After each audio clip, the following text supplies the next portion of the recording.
मैं जवाब दूँ इसकी। अब देखें एक कश्ती में 780 लोग बैठे हुए थे, कोई जहाज बनती ओवरलोडिंग हुई थी, वो उसका उल्टा ही बनता था, उल्टना ही बनता था, उलट गई। अब लोग वहाँ फोत हो गए बेचारे। अब जो लोग अपने सुनहरे लेके गए थे, मुस्तकबिल लेके गए थे, वालदे गरीब माँ बाप के बच्चे थे यार।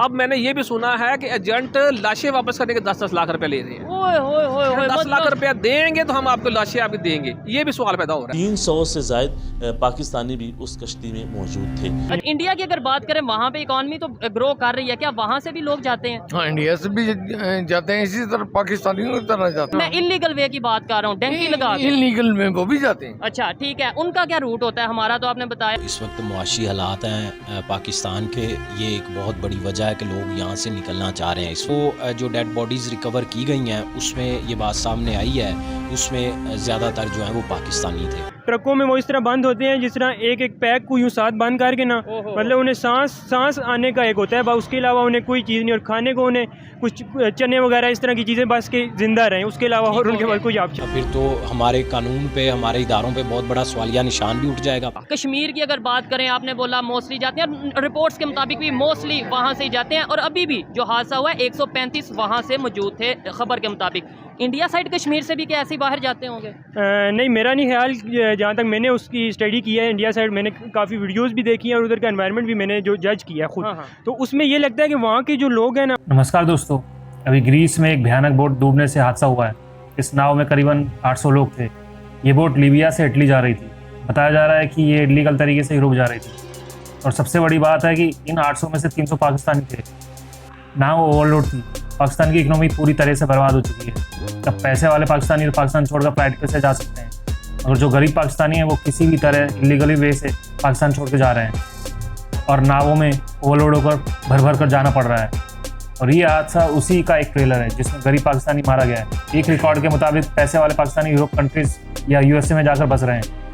इंडिया में अगर कोई ट्रेन एक्सीडेंट हो जाए तो पूरी दुनिया में हल्ला मच जाता है। पाकिस्तान तो बढ़ चढ़कर इंडिया के बारे में नेगेटिव बातें करने लगता है। इस वीडियो में Pakistani public Greece boat tragedy के बारे में कुछ सवालों के जवाब दे रही है। हमारे चैनल को सब्सक्राइब करें और बेल आइकन दबाएं।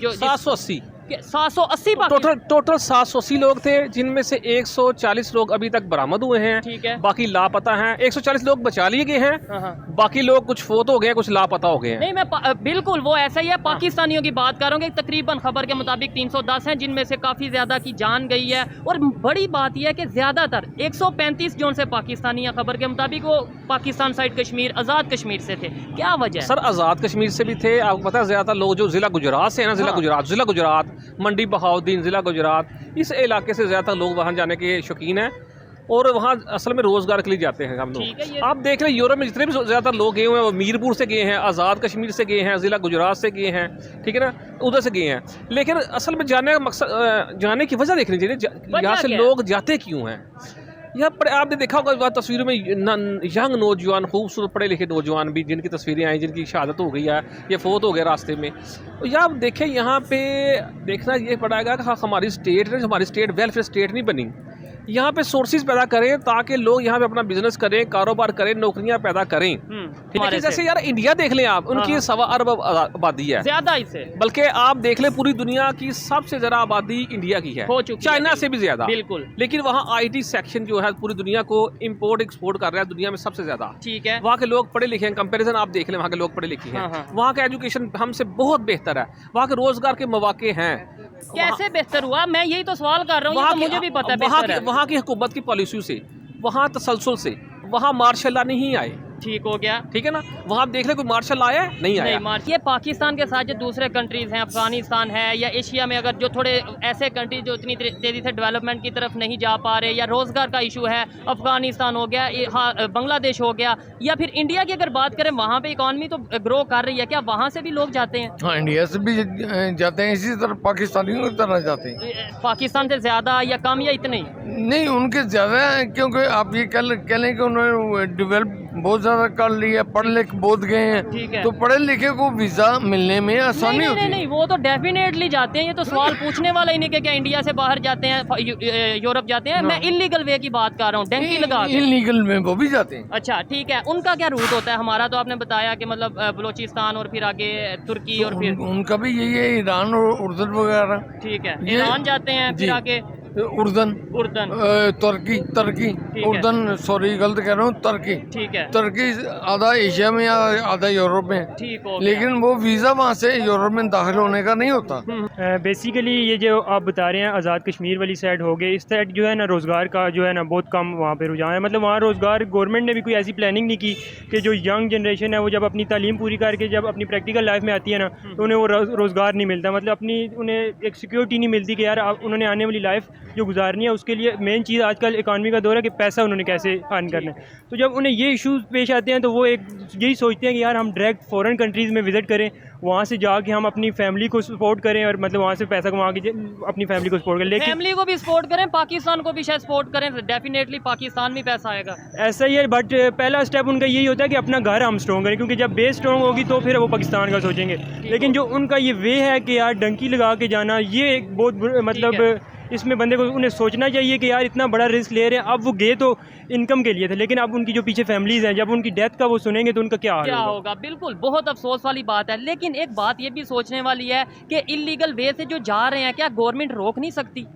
बिल्कुल, जो मेन यहाँ पे है गवर्नमेंट का काम है कि वहाँ पे जो एजेंट्स हैं उन बंदों को नहीं, बंदों का क्या है उन्होंने तो एक करके इकट्ठे होना। जो मेन चीज़ है एजेंट्स का जो ग्रुप होता है ना, गवर्नमेंट का ये काम है उन पे हाथ डाले, क्योंकि जो मेन चीज़ है एजेंट्स जो है वो अपने पैसा लेते हैं और गैर कानूनी तो उन्हें सब्ज़ बाग दिखाए जाते हैं। पहली चीज़ ये है कि सब्ज़ बाग उन्हें जब दिखाई जाती हैं तो वो कहते हैं यार वाकई ये हम लैंड करेंगे फॉरेन कंट्री में और हमारा हालात बदल जाएंगे, डॉलर आ जाएंगे और ये कुछ आ जाएगा। क्या पाकिस्तान में इस टाइम इतनी सिचुएशन बनी हुई है कि मतलब लोग जान का रिस्क ले रही है? देखें, ये कोई पहला वाकया नहीं है। हम तो पाकिस्तान में रहते हैं, हमें पता है आए दिन ये वाकया बड़ा, इंसिडेंट बड़ा, इसलिए ज़्यादा हाईलाइट हो गया। और कुछ रिपोर्ट्स के मुताबिक इवन यूनाइटेड नेशंस ने भी ये बोला है कि ये अभी तक का सबसे बड़ा वाकया है इस कंडीशन का। ठीक है, क्या वजह है कि लोग जान का रिस्क ले लेते हैं बाहर जाने के लिए?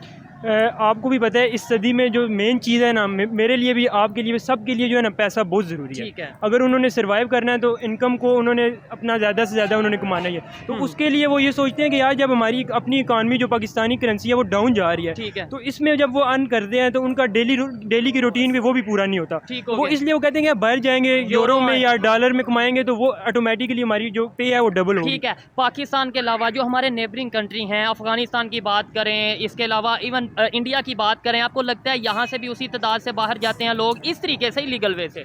मेरे ख्याल से अफगानिस्तान जो है उससे कुछ जाते हैं लोग। वो कुछ रिपोर्ट्स भी आई थी कि अफगानिस्तान के काफ़ी मतलब माइग्रेशन वाला सीन है। लेकिन जहाँ तक बात इंडिया की है, हमारे नेबर कंट्री की, तो उन्होंने काफ़ी अपनी इकानमी स्टेबल कर ली है। लेकिन उधर की मतलब रेशो पाकिस्तान की रेशो से अगर मुकाबला कंपैरिजन किया जाए बहुत लेस है वहाँ की रेशो। मतलब उधर आबादी जो सी है तकरीबन 1 अरब 40-45 करोड़ आबादी है, हमारी टोटल 25 से 26 करोड़ आबादी है। हम क्यों नहीं मैनेज कर पा रहे, हम क्यों नहीं रोज़गार प्रोवाइड कर पा रहे? उन्होंने अगर इतनी बड़ी आबादी को इकानमी को भी बेहतर किया, रोज़गार भी, जॉब भी प्रोवाइड कर रहे हैं, मतलब एटलीस्ट वहाँ से इस तरीके से लोग इतनी तादाद में बाहर नहीं जा रहे। वो फिर मेन इशू आई है हमारे जो गवर्नमेंट है उसमें स्टेबिलिटी नहीं है। अच्छा, गवर्नमेंट ऊपर नीचे होती रहती है बार बार ऊपर, तो मुल्क के जो बेस है वो किस तरह स्टेबल होगी? ऊपर वाला हमारा पूरी गवर्नमेंट का स्ट्रक्चर ही नहीं कभी बनता। हमारा 3 साल 2 साल 1 साल आज तक आपने सुना हो जो इंडिया वाली साइड है उनकी गवर्नमेंट कभी इस तरह अनस्टेबल हुई हो। वो प्रॉपर वर्क करके उन्होंने कम्पीट किया हमें, तब जाके वो इस लेवल पे पहुंचे। अच्छा, जैसा कि आपने देखा कि किस तरह से एक आम पाकिस्तानी बोल रहा है कि ये सब पाकिस्तान की गिरती इकोनॉमी की वजह से हो रहा है। इंडिया से भी कुछ लोग इलीगल तरीके से जाते हैं, मगर इंडिया की पॉपुलेशन के हिसाब से वो परसेंटेज वाइज पाकिस्तानी के सामने कुछ भी नहीं है। इंडिया की इकोनॉमी तेज़ी से बढ़ रही है। हमारे चैनल को सब्सक्राइब करें और बेल आइकन दबाएं।